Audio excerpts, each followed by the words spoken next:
Hey, Schilling, do you know that there used to be rumors or people wanted to see Joe Rogan in the octagon Oh my god. against? Wasn't there? Do you know about the rumor about you and Blade, Wesley Snipes? Yeah, I've talked about that before, but that it was actually supposed to happen. Oh, I didn't. Yeah, that wasn't just a rumor. At the time, I was willing. I was like, I know he doesn't you know would've done jujitsu it. at all. I was like, what are the odds he's going to keep me off of him? I just didn't think that anybody who didn't know any jiu-jitsu could learn it quick. Like, I was already a brown belt by then.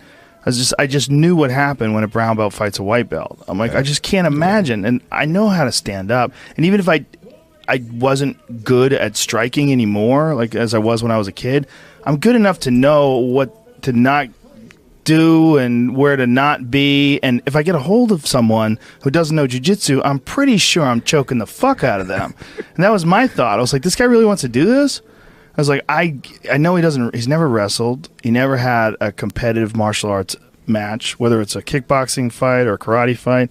I was like, I'm going to choke the fuck out of this guy. I'm going to get a hold of him. I'm going to squeeze the shit out of him. And they're going to give me a lot of money. And he's probably not even going to get hurt. That's what I thought.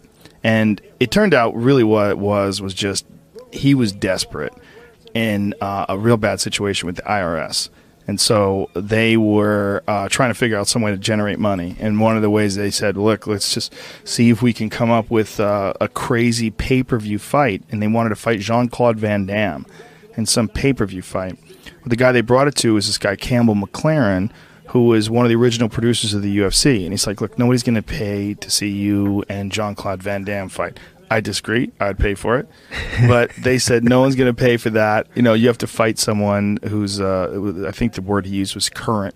So he said, would you fight Joe Rogan? This was when Fear Factor was on.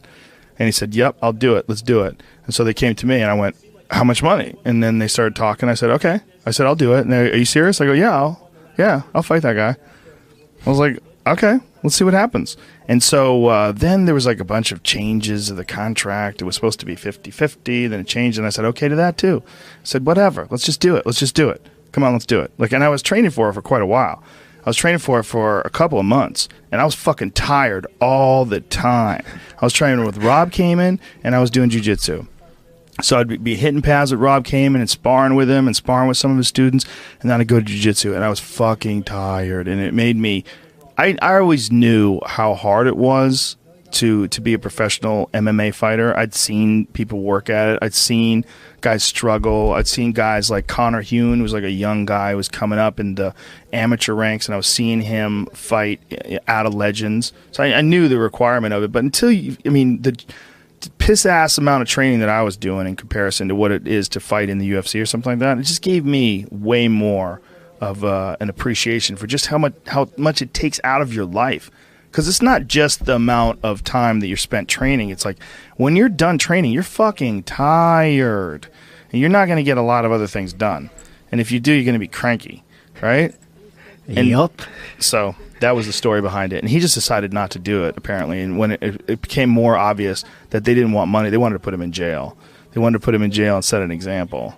I think this was all while his court case was still going on. I don't want to talk out of school because I don't know what the exact issue was, but they wanted to put him in jail for tax evasion because he had some guy who apparently was advising him incorrectly about how much taxes he had to pay or whether or not he had to pay taxes at all. I don't know the whole story, but that was what was going on. He was just in desperation mode. I always thought that was a rumor. No, that was real. I remember you mentioning it on a broadcast at one point. Because he wasn't signing the contract. Because it was going on for a long time. And I was like, what are we doing? Like, am I doing this? Because if I'm doing this, I'm not doing anything else. Like, I need to know if I'm doing this. And I was training a lot then. So I was like, okay. Let's see. So now you're getting pissed. I was getting pissed at a certain point in time. But that was when, I was training jiu-jitsu a lot. I was training several times a week. Who knows, man? He might have fucked me up. Totally possible. But I was pretty sure I was going to choke him. It was just one of those things. Some dude who's never done jiu-jitsu, I just feel like there's only so much you can do. Like... White belt, brown belt. Do you remember the first time you got mauled in like a jiu-jitsu class? Yeah. Isn't it weird? Like the first time you get mauled, you're like, I had no idea someone could do that to me so easy. Yeah, I got choked I was like 18. I got choked by a 14-year-old. I'm serious. He was like 14, 15 years old. I didn't know what I was doing. Of course. There was a kid at Carlson Gracie's place that used to torture me. I was a white belt and he was a purple belt, and he was no bigger than me. He was no younger than me. He was like my age, my size, and he used to just rape me. There's just no denying that this dude, if we were in a fight, he would be able to choke the fucking life out of me, and I would only be able to hold him off for a certain amount of time. It was just, I was a white belt. I didn't know what I was doing, and he wasn't nice about it either. He was smash you. But that guy taught me a lot. It taught me a lot because I wrestled in high school, and I'd done a lot of martial arts tournaments as far as like Taekwondo tournaments, and I'd done some of that American kickboxing. And I had a totally delusional sense of how much I could keep someone off of me, like in terms of grappling. Yeah. I really had no idea. It was just so humiliating. Nobody knows. Nobody knows. Nobody knows. They don't know. On any grappling, striking, whatever, No. everyone has like this false sense of security. I had to tell that to a friend of mine. So bad. I had to tell that to a friend of mine who was a grappler. I had a buddy of mine who, a really good guy, was black belt in jiu-jitsu. He's like, I'm going to take an MMA fight. I'm like, okay.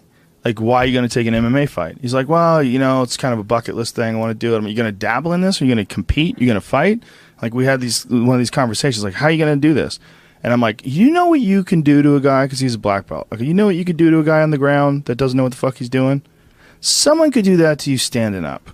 And it's way worse. Mm-hmm. It's way worse. Because if a guy takes you down and strangles you, you're done. You tap. You get up. Your neck is a little sore. You're going to be fine. You can go to work the next day. Yeah. But if Eve Edwards shins you across the dome, that's not a fun time. That's not a fun time. When your legs turn into rubber and they give out from you and the world's spinning and you hear... That's exactly right. That's exactly right. It's terrible. It's a terrible place to be, you know? Yeah. It's just one of those things that I don't think people realize until they see it happen or until they do it to somebody. Like, since they can't do it to somebody, I don't think they realize that someone could do it to them. I think everybody should at least once, every man anyway, once in their lifetime, hear that. Yeah. You know? Yeah. Feel, because that's a different state of being, it's just like a car accident. Yeah. People don't realize it when they get in a car accident. It's that same like buzz. Yeah, You know like what I mean? when you see those films, if you've never experienced that, when you see those films where it's a car accident or a big hit and they do that effect, just imagine all of that but inside your own head. Yeah. That it's really just like that for about 2 to 3 seconds as it clears up. I remember when Tito Ortiz body slammed Evan Tanner and KO'd him with a body slam. I remember just watching that, how he got the clinch on him, hoisted him up in the air, and just slammed him to the ground.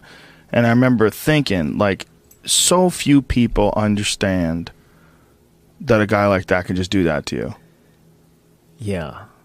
Imagine that on the street. Oh, my God. Right in front of a bodega. He just slams you on a fire hydrant like that. Yeah, here it is right here. He got the body clinch. Boom! Just KO'd him with a slam.